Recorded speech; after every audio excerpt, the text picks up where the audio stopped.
Breaking news చూస్తున్నాం. అమరావతి సచివాలయంలో revenue శాఖపై ముఖ్యమంత్రి చంద్రబాబు సమీక్షా సమావేశం నిర్వహించారు.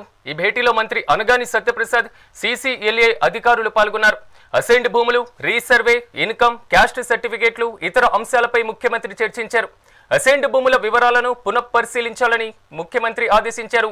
గత ప్రభుత్వ హయాంలో ఫ్రీ హోల్డ్లో ఉన్నటువంటి 5,74,908 ఎకరాల అసైన్డ్ భూముల వివరాలను మరోమారు పరిశీలించాలని ముఖ్యమంత్రి అధికారులకు ఆదేశించారు.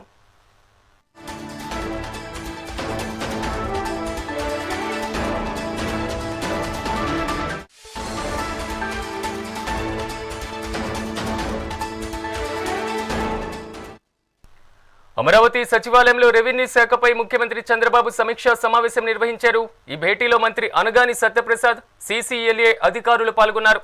అసైన్డ్ భూములు, రీసర్వే, ఇన్కమ్తో పాటుగా క్యాస్ట్ సర్టిఫికేట్లు, ఇతర అంశాలపై ముఖ్యమంత్రి చర్చించారు. అసైన్డ్ భూముల వివరాలను పునఃపరిశీలించాలని ముఖ్యమంత్రి ఆదేశించారు. గత ప్రభుత్వ హయాంలో ఫ్రీ హోల్డ్లో ఉంచినటువంటి 5,74,908 ఎకరాల అసైన్డ్ భూముల వివరాలను మరోమారు పరిశీలించాలని ముఖ్యమంత్రి అధికారులకు సూచించారు.